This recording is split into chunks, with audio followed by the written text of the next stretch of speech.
And so is this guy. So that's awesome. And so are you.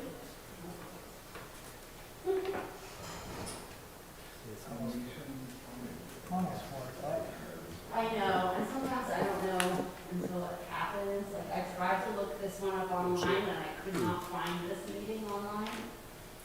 We had some issues getting stuff up. Yeah, I think that's what happened, because normally I have no problem. I'm like, okay, there's a, right, you go to the city site and it'll take you to the next meeting. And I know that they've had a hard time because there's no parks director. Parks director?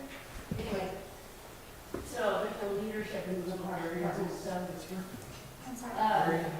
Yes, she's here.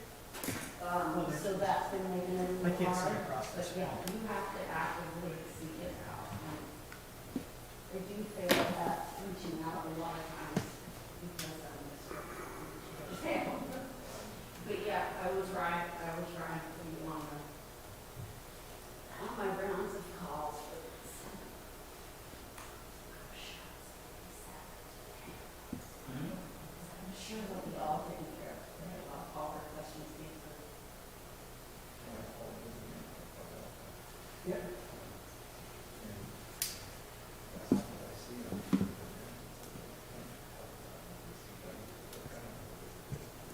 I don't know, it never is, it always is that. And now there's something on the agenda that says something about the rail, right?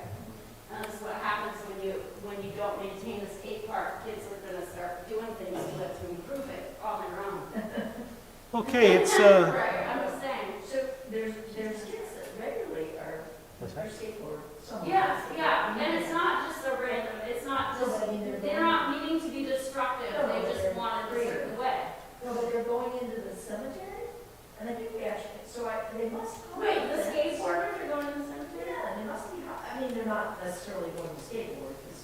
Right, but yeah. On the fence or something. No, it's part of it is them needing an outlet here, yeah. okay, we're gonna go ahead and get started. 4 o'clock. Erin, go ahead and take it away. Thank you. We'll go ahead and get started. I cannot see the room, so like usual, so if somebody is wanting to speak in the room, Kelly's going to help facilitate calling on people in the room so I can see who's speaking. But we are going to go ahead and call to order. So I see that we have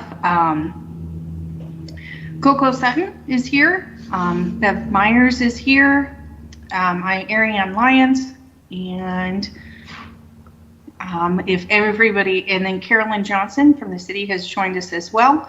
If everyone else would do roll call, because I cannot see them. Go ahead, sir.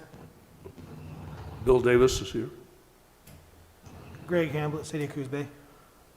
Kelly Burnett, City of Coos Bay. And that's it, Arian. And that's it? Okay. Kelly, do we have a quorum? Yes. Okay. So we will move on to the approval of the September 16th, 2021 minutes. If I could get a motion to approve. I'll move to approve those minutes. Thank you. And can I get a second? This is Coco Sutton. I second the motion to approve the minutes. Thank you, Coco. I have a first and second. Because I cannot see anyone, do I have anyone opposed? Say verbally. I hear no opposed. Motion carries. We're moving on to item number 3, citizen input, public comment. Kelly, are there people in the room for citizen input? Are you guys all here to speak about? Yeah, about the escape, yes, absolutely. Sorry, I didn't get the paperwork. Skate park and The two of us. no general public comment? Okay, so then we are going to move on to item number 4, the master plan update. Carolyn, you're up. Thank you, Ariane. I spoke with your commission in August about work on the update of the master plan. We were presented with an opportunity to apply for funding from DLCD, the state planning agency, regarding the plan update. I went ahead and prepared the grant application and submitted it on October 1st. We will find out sometime, hopefully before December 1st, whether or not that was funded. But December 1st would probably be the drop dead date. So I will keep you posted on that. I know you don't meet again in December until December 16th, but as soon as I get word, I would be happy to notify all of you. This is kind of a big deal. This is a council goal to get that done, and I know you have all been kind of chomping at the bit to get going on that as well. Thank you, Carolyn. And for those that didn't read through the minutes, do you want to just give a brief synopsis of what the grant would mean for the parks update?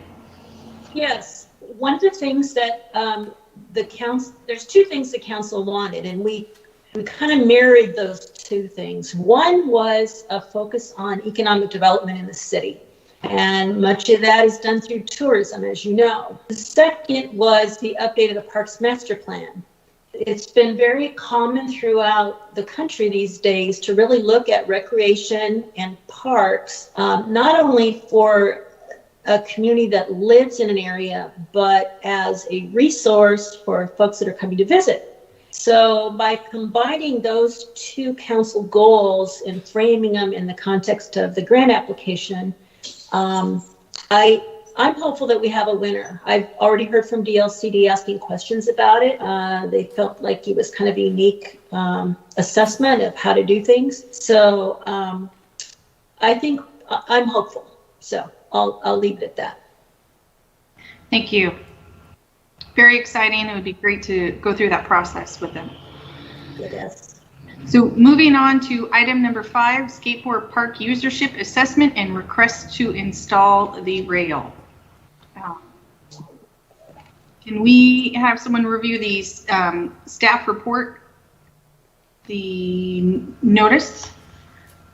Yes, so staff reached out to the insurance, city's insurance company, CIS, and the Able Insurance for comments.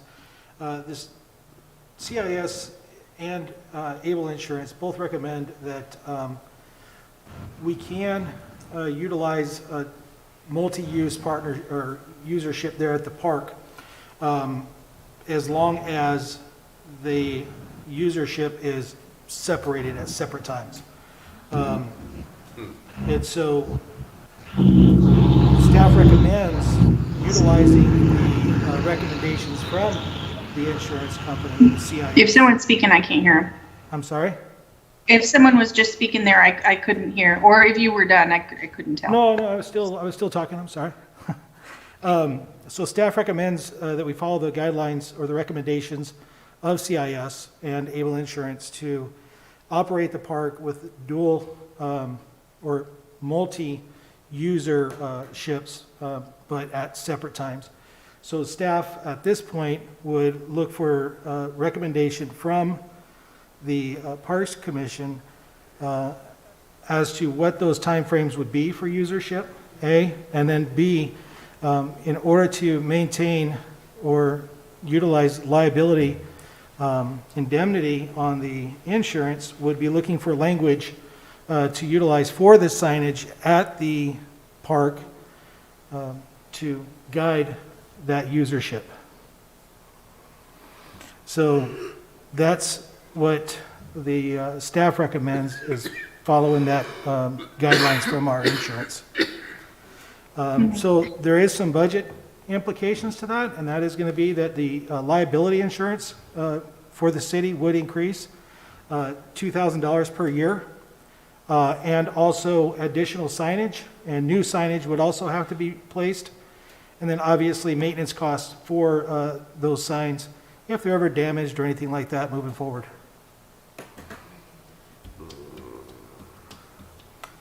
Thank you. And so you're looking for recommendations on action from Parks Commission? Yes, we're looking for the timeframes in which utilization can be used by each group, and also the signage for what the language on the signage would look like. And then do we have additional legal costs for the sign verbiage? Great question from Coco. So the signage, the language would be suggested by the commission. It would go to review with the CIS, and get their recommendations, and we'd move forward with the building of the signs based off of those languages. Okay. Do we have council comments?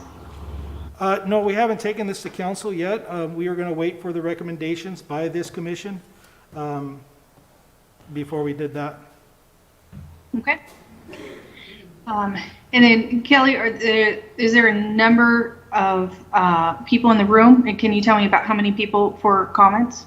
We have two. 2? Okay. Well, if the first person would like to step forward and share their comments to the commission. Thank you for taking public comment. I appreciate this. It sounds like an insurance issue. I'm sorry. My name is Angeline Appel. I've lived here for 11 years. Well, that's my second term here. Everybody moves away and then comes back, is the Coos Bay way. But, yep, I've raised my children here for 11 years. My kids are 14 and 17. They've utilized the skate park their entire lives up until a year and a half ago, or I don't know the exact timeline, but they've been ousted from the skate park for at least a year, which for an adult, a year is nothing. I can do a year with no brainer, but for a kid in junior high and high school, a year is everything, right? That's a huge growing spurt for them. So for me, the insurance question is a monetary question.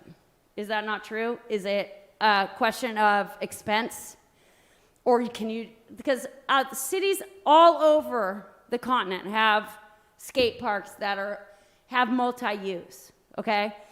And it's been that way for years. I've never run across another place that I've taken my son. I've had the luxury of taking my son now for the year and a half that it's been closed to scooter riders and BMX bikes.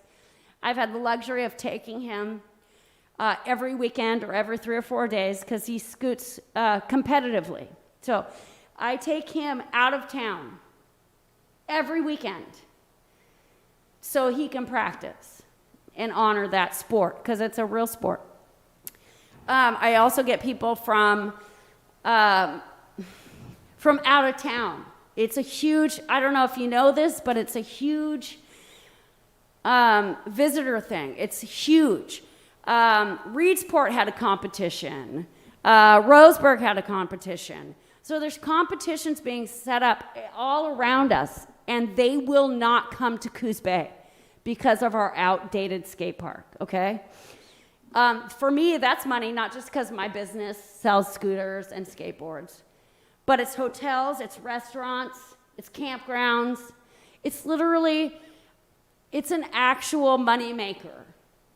And that has maybe changed over the past 10, 20 years, but it's actually a part of why people move to a place, okay? So for me, that's really important. As I've seen our city grow, and I love the direction it's taking, I think you guys have done an amazing job at accommodating the huge influx of people that have moved here. And I just know that from my business. You know, I appreciate that. That's amazing. We are a tourist town, but we're not just a tourist town anymore. But tourism, skate parks bring tourism. And I don't think people recognize the fact that that's an actual legitimate business and an actual economy booster for our area, okay? So if people would rather go to Port Orford than our skate park, that says a lot to me, being the largest city on the Oregon coast, okay? Same with Reedsport, okay? That's huge to me. We have everything everybody needs in Coos Bay except that skate park. They will pass us. They'll just drive right by. And for me, if it's an insurance issue, that means that it's a money issue. And if you're mad that somebody put a rail and bolted a rail down in the skate park without permission, which I understand, which leads us back to the original reason scooters were banned, which is somebody took the liberty to The skate park was falling apart, not maintained correctly, so they could move those things on their own with hands. It's not like anybody had a drill or what are those things called? You know what I mean. So if you can remove these components to the skate park with your hands, that's not the kid's fault. That is a maintenance issue. If they're putting in a rail, which is awesome, okay, they're bolting a rail down in an empty space of the skate park, they're trying to improve it. So what these kids are doing is if you're not going to do it for them, they're going to fucking do it. Sorry to swear, but they're going to do it, okay? They're going to take control. So, that's how Burnside got built in Portland, right? It's just a DIY. Somebody did it. A bunch of kids got together and built the skate park, and then the city couldn't fight it anymore because it was just taken over and blown up so big. So for me, if it's an economic issue, rebudget it because this isn't working for us as a town. The biggest town on the Coos Bay, on the Southern Oregon coast, has the most embarrassing skate park. And I know that a lot of people don't think that's a big deal, right? Like, I would not, if I didn't have a kid that scooted and skateboarded, I wouldn't care either. I would think it's stupid bunch of thugs. They're not a stupid bunch of thugs. They're athletes that need a place to hang out. And it needs to be improved, maintained, and that costs money. So we need to figure it out. I'm ready to fundraise. I'm ready to do all of that to improve the park, but I need commitment to maintain it and to allow full use of the park to everybody. Because you're kicking these kids out, and then what are they doing? They're damaging property at Mingus Park. They're damaging property on local businesses and streets, And so they deserve to have a place where they can legally and comfortably ride and perfect their sport. My son's getting ready to be sponsored. And the only thing that's holding him back is his local park, to be honest. So I have a lot of issues. For me, I feel like this could be brought down to just the typical skateboarders and these guys are thugs, and we don't need to invest in it. This is an investment. Every city's investing in it. I looked at budgets for skate parks. Look it up. At just our fellow neighboring cities. Look it up and figure out what you can do, because you got to do something. Thank you. I think that it is, I think we all agree that something does need to be done. We do need an improved skate park. That's a big part of why we're doing the grant for the Parks Master Planning. When we do have an updated Parks Master Plan, as we've exhibited in the past with improvements at Mingus Park, that allows us to go after some of those bigger dollar grants to make significant improvements. So I know it's incremental and slow, but the Parks Master Plan, which is an overall comprehensive look at all of our assets, is the first step in really going after some of those big grants.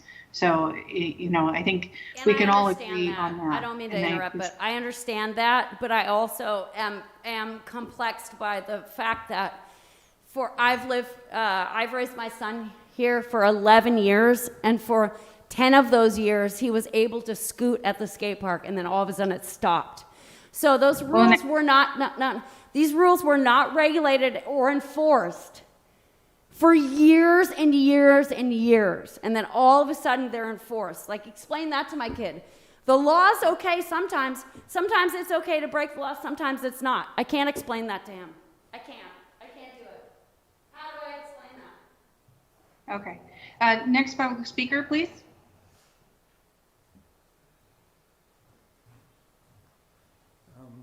Hello there. Thank you for listening to me. My name is Frederick Vassar. And I'd like to just talk about an experiential thing that happened. This past summer, there was a demonstration in Reedsport where they brought in professional scooter riders who were making an awful lot of money from Arizona. And they went to Eugene first, and all of a sudden, Reedsport was swarmed with scooter riders, probably 70 of them. They set up tents so that they could sell their bling, which, by the way, was sold pretty much at cost. And, you know, at first I have to say, I have a 14-year-old, and I didn't think too much about it, to be perfectly honest. I didn't. But what I saw there was a companionship and a camaraderie that was amazing. There were these professionals teaching the younger folks how to actually scoot and to do it well. They were putting on demonstrations. They were filming them so that they could see what they were doing well and what they weren't doing well.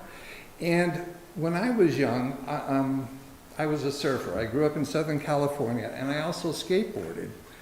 And we would go out on the waves and take 100 waves a day and maybe do 2 really well. From the casual viewer, they all looked the same. You would ride a little bit, you would fall off. It was just that simple. And that's what these scooter riders were doing. They would do the exact same thing 100 times. And they would say, oh, I didn't get it right. Oh, I didn't get it right. And then finally they would. And what was amazing is that not only did the scooter rider know that it was good, everybody else there knew that it was good. There is a companionship, there is a camaraderie. These kids know what they're doing. It's a sport.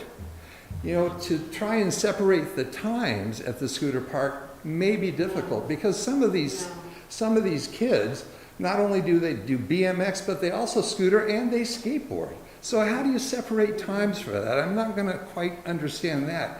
But then the last thing I just wanted to say is that this is a grand opportunity to bring other kids, other families, other businesses to Coos Bay. And when I was a kid, they thought of us as being the thugs. When I surfed Malibu and Manhattan Beach, they thought of us as being the thugs. Okay? Number one, I turned out to be a college professor. And number two, you now have skateboards and surfers in the Olympics. Now that might not happen for the next Olympics with scooters, but it is a growing sport and it could eventually get there. So you would be helping the kids, you would be helping the city. Just think about it. Please negotiate in good faith and with the intention of providing equal opportunity for all of the different sports. Thank you. Thank you, Fred.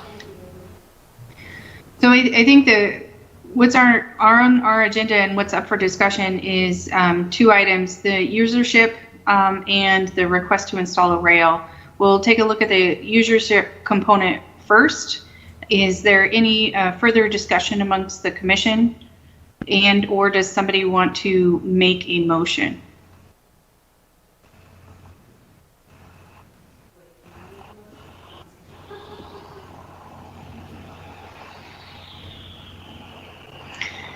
I'm hearing none. I do have another question is, so it is my understanding that the insurance company is recommending that we not only increase our liability coverage, install some signs and based on rules, things like that, but the thought is that it needs to be not operating at the same time. Do they have any guidelines? Are there any examples of that? I mean, I've not seen a park that operates that way. I've never seen a park. So- Thank you. Yeah, if you go to Reedsport, they're all operating at the same time. Yeah. So the recommendation from CIS is to operate at separate times. And that's the recommendation that we've got from them. I understand that other parks might be different, but All parks are. the recommendation from our insurance company is that to keep them separated. Is this a safety thing or what? They just, their statement is that it would be safer in the eyes of the liability insurance to have it separated timeframes to utilize them. And then we have a couple questions in the chat box here. Is there any data on the Mingus Park skate park area on when has peak usership hours, or when people are using the park, and how much of the adjacent tennis court is used? Do we have any data that's collected on that? I'm going to assume no, but it's a good question. The city does not have that data. I can tell you. I'm just kidding. So I assume peak usership would be after school hours. I think that would be a safe assumption.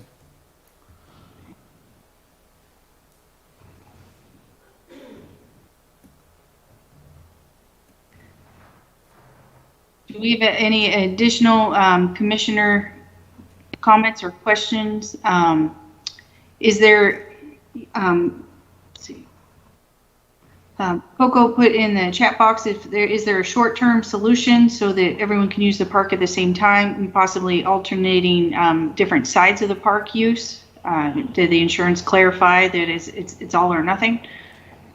No, the insurance company did not clarify whether it was all or nothing. Their documentation stated that they should operate at separate times.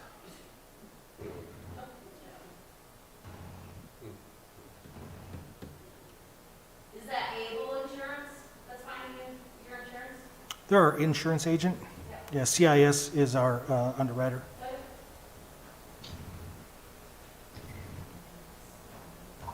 Yeah, I mean, I think the resolution, of course, is that we would like some sort of solution so that everyone can be utilizing the park while we look at the future and designing a park that actually meets today's standards. So I think coming up with the short-term solution is what's needed. And I'm looking to the commission here to see if anybody has a suggestion for a motion.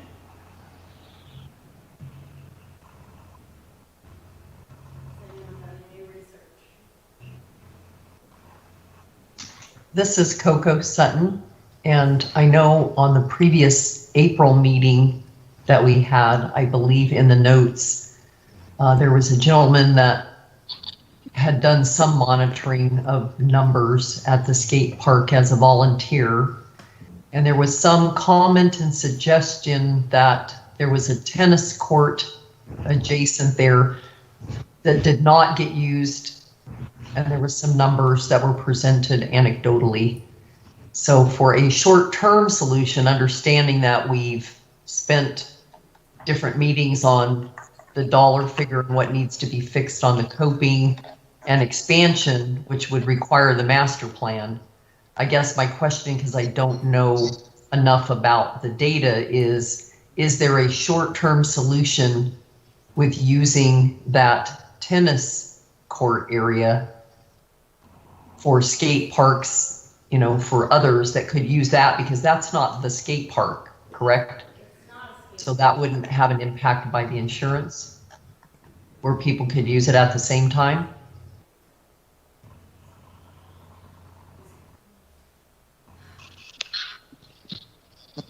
Coco, you're suggesting using the tennis court adjacent to the skate park?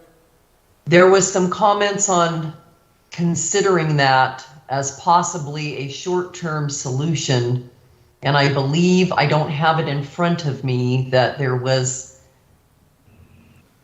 I can't remember the gentleman's name, I apologize, that does the volunteer work there and said he's there almost every day.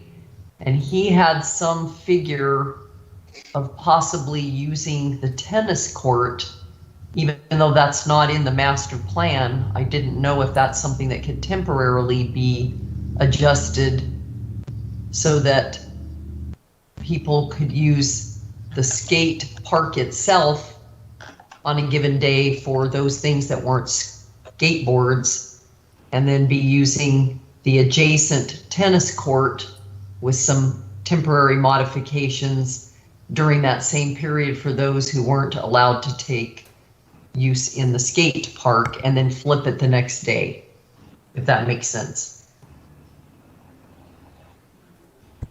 So we can definitely look into that option of mixed usership, alternating between that abandoned tennis court adjacent to the structure. We could look into that, if that's what you're And my- proposing. Yeah, I'm sorry, because my understanding was the issue was skateboards need to be isolated in the skate park from other users, not scooters have to be isolated, skateboards have to be isolated, BMX has to be isolated, walkers have to be isolated in the skate park. I guess that's what I'm trying to clarify. Who said that? Um, Who says that? I don't think, Coco, I apologize, but I'm not sure I understand your question. On the mixed, the term mixed use, Uh-huh. I guess my question ultimately on getting a temporary solution is what are the items that would be in the mixed use other than scooters and skateboards? Would inline skates or BMX bikes, you know what I mean? Because then that would make a difference on who's alternating use. That was the clarification I was asking for in that suggestion. Okay. If it's just skateboards are one group and the scooters and inline skates and BMX bikes are another group, then that's one alternative. But if each one has to be separated out, then you have a more complex schedule.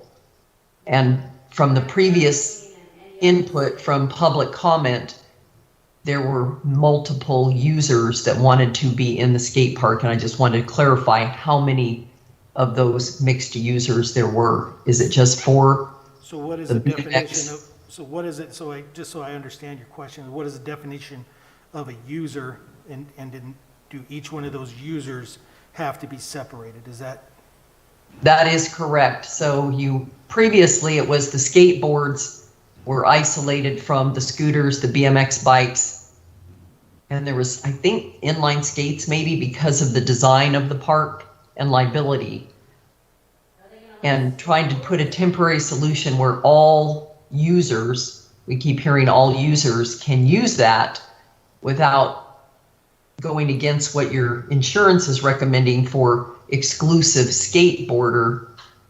I just wanted to make sure, is it possible to just say skateboards use it on this day, and then the next day anybody else uses it, and the skateboards have to use the old tennis park if they want to come on that day, something like that. But I don't know what the intent of mixed user is in that context that you just said, if they all have to be isolated. That was my question. Thank you. So I think at this point, based off of the recommendation by the insurance company, is that while mixed use is allowed, it should not operate at the same time frame. What that means, I'm unsure. I could find out, what I'm sorry, those is that the specific usages insurance are. company? I'm sorry? Is that the insurance company's protocol that they're talking about? Is that Yeah. what you're talking about? That's what I just quoted. Yeah, that was CIS's recommendation. But I can get clarity from them for a definition of usership and where each level of isolation, if you want to call it that, would fall. That sounds really expensive. So basically, you're proposing that we might have to build like 3 different parks, and if I want to take my baby stroller, we need a different park for that. Rollerblades, we need a different park for that. Scooters, we need a different park for that. That sounds really expensive. The best thing to do would be just, tell your insurance company that this is what's happening, and they'll figure out a book. That's what they did for me when I said, I'm gonna have scooter competitions outside my shop. They fucking figured it out. So, that's my question. Bev? I was wondering, hello, everyone. I could not write in the chat line. I don't know how to mail it in, but I'm learning. But I was wondering why can't, I'm involved for years with Choshi Gardens and ponds and maintenance and all this, so I'm back and forth all the time. I've just broken 2 ribs, so I'm not down there for another month or so. But meantime, on this skateboard park issue is I was wondering if, isn't there a way that skateboards and inline skates and all that can't share and be polite with each other in the same area? Just say, hey, this is your area, and if are people that aggressive that they're not able to share the area? It's not That's the all I'm kids. It's gonna not the ask. kids.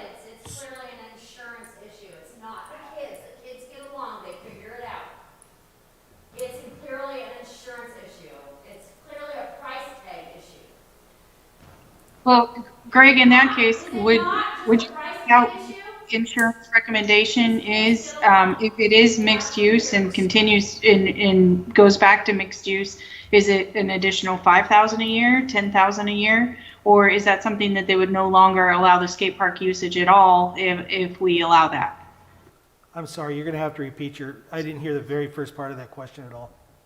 Could you find out from the insurance company that if it is mixed usership at the same time, then what that insurance increase would be? Is it a $5,000, $10,000 a year increase to our insurance? Or if we allow mixed usership, will the insurance company say that no one can use the skate park? Thank you. That's the real question. Thank you. Yes, I can ask that question. Okay, I mean, I think that if it comes down sorry, I to can't hear. fundraising I'm sorry. $5,000, I mean, I think that might save us, continued conversations until we can do a master plan for the skate park area. And it's, making sure that the design of the park allows for the usage of multimodal at the same time. And then it might come down to limiting the number of people in the park at a time, instead of having the number of people or the type of usership. It might go back to only a certain total amount of bodies in there at the same time. If that could be a resolution, that might be easier for everyone to digest while we move forward looking at a new park in the future. Capacity issue is totally different than a use issue, and I thank you for asking those questions. That is what I wanted to hear, and thank you so much. Just from the annoying person in the audience. Well, I think on this topic, we don't have a resolution today, unfortunately. So, Greg, if you will look into those items for us and get back to us, I believe the majority of the commission is willing to have a meeting in between our meeting times if needed to resolve this issue. If we come back with some information from the insurance company, and we can go forward from there. Sounds good, I could do that. Can I ask a couple questions? Yes. Yes, Bill? What does the insurance company cover? What are we paying them to cover? So we have, Would we get sued? Accidents or what? so we have liability insurance, and we have also the discretionary insurance. What do they cover? Off the top of my head, I don't know that answer. I couldn't give you that answer. Because I could see where maybe we could get like a disclaimer type thing where kids parents could say, my kid's going to be safe if they get hurt. We're not going to sue or something like that. I don't know. And that's Every the- other city and that's- figures it out. And that's the, But, and that's the recreational immunity that we would post on the signages. Uh-huh. And that was one of the requests from staff, is to get those recommendations for signage from the commission. And yeah, if you put a sign up that says you're doing this at your own risk. Yes, but we still have to establish that, although it is at their own risk, because we know that nobody's going to be there to police and to maintain, the separation per se, quote unquote, is that we have got to have some level of liability immunity to say those things, to state that. We understand that the chances of us not having a shared at the same time usage is probably not going to happen, but we still have got to try. to follow the recommendations of the insurance company. All right. What?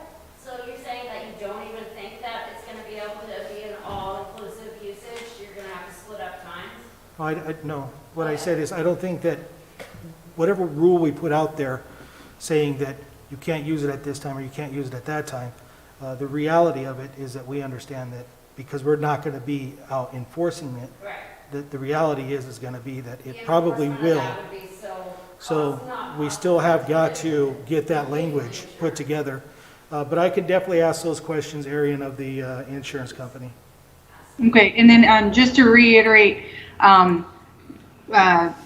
message in the chat from Coco was to identify if all users can use the park and verbiage for the recreational immunity at the same time.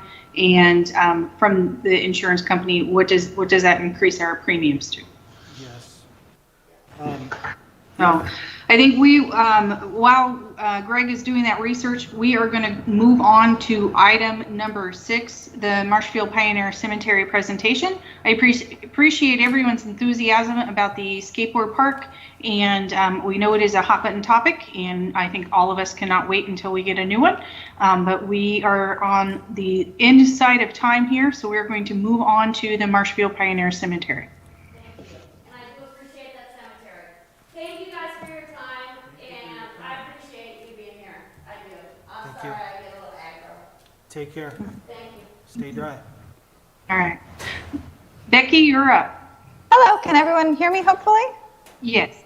Perfect. My camera doesn't seem to be working, so hopefully this works with sound, and let me know if you have any issues hearing me. Some of you already know me. I'm Becky Souls. I've been working with the Marshfield Pioneer Cemetery on and off for the last 15 plus years, and I just wanted to take the opportunity to speak with you today to introduce myself and the cemetery to those of you who are newer to the Parks Commission, and to revisit the management plan and a few other things, since it seems like this is an excellent time with the Parks Master Plan update underway. So I just want to give you a little bit of overview and then hopefully take any questions you might have and come up with a plan for next steps. So the cemetery's management plan was first put together and approved by City Council and the Parks Commission about 10 years ago now, back in 2012. And since that time, there have been a number of changes and a number of things that have arisen in different ways that need updating and review. So some of those are pretty simple changes. For instance, it starts with a description of the cemetery, and the cemetery now has a lovely, historically appropriate fence along one side, not the chain link fence that's described in the management plan.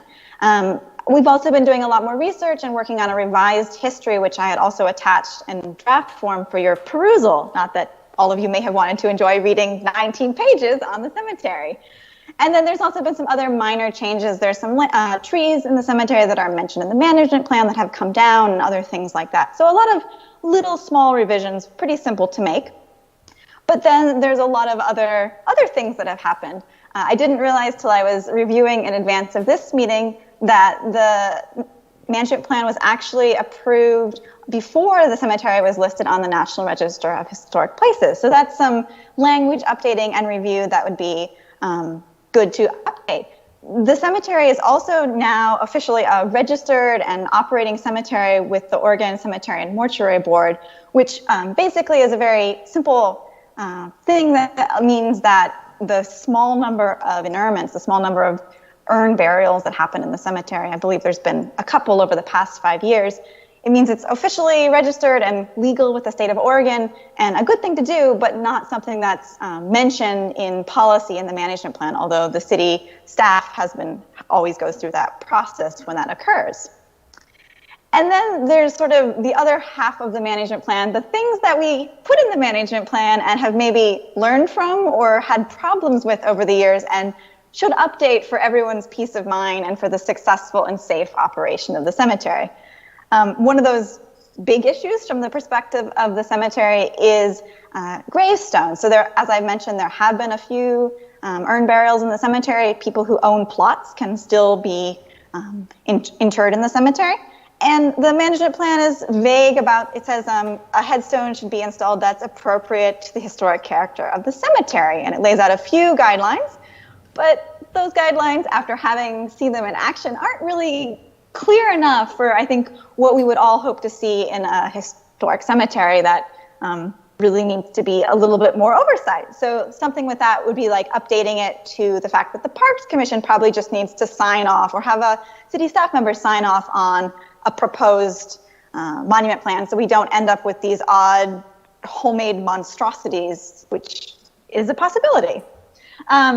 And then they're just sort of coming up with a few more details about laying out the routine maintenance and really clearly what needs to happen in the cemetery so that it doesn't become an undue burden on the city. I think over the years, as the cemetery is maintained in better condition, it's hopefully become less of a chore and less work to maintain. And really, I think it's important to all of our benefit to keep it in that state where a couple mows every year is what keeps it in a good state, and it doesn't ever become the overgrown problem it was 15, 20 years ago. And then, of course, we've also, as you heard from my mother in public comment at the last meeting, we have some new signage up at the cemetery that's been really well received by a number of people who have been enjoying the cemetery. And there's some signage about cemetery rules and putting it in line with the overall park rules for the city of Coos Bay, but none of that is reflected in the management plan. The rules at the cemetery are currently more accurate than what's laid out in the written management plan. So those are some updates that sort of the broad brushstrokes of updates that really should be looked at from the management plan. And then I also would like to suggest that the Parks Commission, as hopefully pending your grant, and you start thinking about the master plan update, thinking about the cemetery a little bit more closer than maybe the last time. I know when the 2013 master plan was done, there's a few odd things that snuck in about the cemetery. For instance, one of the priorities that was maybe going to be addressed was drainage issues in the cemetery. And I never could really figure out where that came from, but that doesn't seem, from what my understanding of the cemetery's issues and priorities, something that would really be a priority. So making sure that the cemetery is included as one of the city parks and really reflected in what its current needs and uses, because it has gotten an increased amount of use during COVID, and just as its appearance has improved, that many people have been enjoying using it as an urban green space and as a city park. So that's a lot that I just covered really quick to not take up too much of your time, but I really would like to field any questions that Parks Commission members have, and then also discuss sort of what would be the next steps for updating the management plan itself, and then being kept in the loop as the master plan develops. This is Coco Sutton, and I wanted to say that I really appreciated looking at your outlines that you have in the drafts for the information. I actually have the Full of Life, the history and character of Eugene's Masonic Cemetery, and lived in that area when that was taken over so that they could do a lot of restoration and address a lot of the issues that you mentioned in your paper. Is there a way that you would be able to, like, maybe make a bullet point of some of those things that you thought needed? I mean, I appreciate the paper that you wrote, but you just presented some very specific minor and major items. Is there a way to get a bullet point that we might have so that we can have that in front of us when we do the master plan? Thank you. Sure, and I guess I would answer the question in two ways. So there's the master plan aspect of it, which I'd be more than happy to put together some thoughts and comments on that. There's a couple really specific things in the last master plan about having community memorials in the cemetery, which is a bad idea on many fronts, that we don't really need additional memorials in the cemetery. So a few really specific things that I'd suggest. But then as regards to the management plan, happy to figure out what would work with commission members, if it's me going back to the drawing board and sort of redlining the current version, adding some things and drafting some comments and then bringing it back, or if the commission wants to be more involved in the intermediate stages, just don't want to be operating in a vacuum and want to make sure that it's meeting your needs and having you as much as involved as you would like to be. I don't want to speak for everyone here, but I think the idea of you redlining it and bringing back the changes for us to review, I think that would be a great process. Clearly, you are much more familiar with the cemetery than the rest of us, and that would give us a way to visualize the changes that you're proposing. Great. And one thing I should have mentioned in response to Coco's statement and question is that the original cemetery management plan, if you got to the end and the citations, it was developed looking at lots of other management plans from Eugene Masonic and Medford cemeteries and other great resources. So it really has drawn across on all of those other cemeteries that have put a lot of work into putting this information together. Becky, for one, I just want to applaud you for your continued support and dedication to the cemetery. It's very impressive, and we're quite thankful that you do that. Well, thank you. And this is Coco again. I want to reiterate that I know how complex that is as a park, as a historic property, the location, difficulties, et cetera. And it was phenomenal to have that piece of paper to look over. I'm new to this commission, and so I just wanted to maybe digest what you felt was the most pressing things, because clearly that is probably one of the most complex parks that you have because of the past plan that it was originally meant, and then all the changes that have happened societally and with what's come around that park. Thank you so much. And I would just comment a little bit as an aside for those of you who read the history. When I started writing it and putting it together, one of the things that really shocked me is how quickly the condition deteriorated and how much vandalism there was right from almost when it stopped being actively used in the 1920s. So the fact that we've went 15 plus years with the cemetery in fairly good shape is perhaps the longest it's been for over a century, which is hopefully good news that we can keep it that way with the involvement of lots of volunteers and community stakeholders and the support and guidance of the city as well. Thank you, Becky. I'm going to make a suggestion, and I'll let other commissioners jump in if they have something, would like to see something different. But I think in regards to the management plan, if you do your red lines and present those again to us, I think that would be the best approach for that. And then when it comes to the master plan, hopefully we do get that grant. And when we get to that section of the master plan reviewing the cemetery portion, I think it would behoove all of us to invite you to that master plan work session reviewing that section so that we can get your full input. That all sounds great to me. I would point out, some of you perhaps know that I actually, my day job is as a museum curator in Kentucky. So I will work on putting together the changes to the management plan, but it will be a somewhat slow process, so you won't hear back from me probably next month. It will take me a little while to put it all together, but I'll keep in touch and make sure I have something for you eventually. Well, Becky, I can speak to you and tell you that it would be 1,000,000 times faster than if I took it on. So we appreciate your efforts and dedication.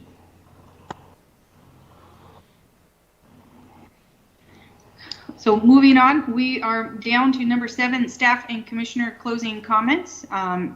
Greg, do you have any closing comments? Yeah, I would just, I would like to thank everybody today for coming and talking. I know it was a robust conversation talking about the skateboard mixed usage there at the skateboard park. But I will get looking into these questions and hopefully get those answers. If you guys can do me a favor, I'll get with Kelly on this, but I just want to make sure that I capture everybody's questions about the skateboard park mixed use, so I can make sure I answer those questions. So if I may reach out, or Kelly we'll work together to reach out and make sure that we get everybody's questions documented correctly. Sounds good. Thank you, Greg. Any other commissioner comments? I had just one question. I was wondering if we still had the dredging going on at Mingus Park Pond. It looks really bad. I went by there today and it really looks like it needs it. Is that something still scheduled? So, I don't know if Carolyn wants to chime in, but we are looking at a grant opportunity for that here in the next future, in the future. One of the things that we have been doing is we do have a invasive species of growth of, Yeah, there's something wrong with your microphone. We can't hear you. it's called parrot's breath. I don't know if you guys can hear me now? Yes. We do have an invasive species growing in the pond called parrot's feather, and we are looking at ways to mitigate that. One of the things also is we did buy the pumps, the fountains, to start aerating the water. I guess that hasn't been done for several years. This is one of the processes to fight the parrot's feather, that invasive species. So hopefully we can get those up and running this week, if not next. They're already installed. We just have a bit of electrical problem that we got to work through. But hopefully we get that resolved by the end of next week and start the process of getting rid of that invasive species. Great, that'd be good. Yes. Thanks. Thanks, Bill. Great question. Patty, any closing commissioner comments? Nope. Coco? No, thank you. Okay. Bev? Nothing, thank you. Thank you. And then, am I remiss in missing anybody else in the room? No. Okay. Well, we will wrap up our commission meeting of October 21st. I appreciate everybody holding through this and listening and being open to having conversations. We'll push on through this, and we look forward to getting some more answers. And until then, I will say I see you later and have a wonderful evening and stay dry, or try to. Take care. Have a Thank you, good evening, everybody. everyone.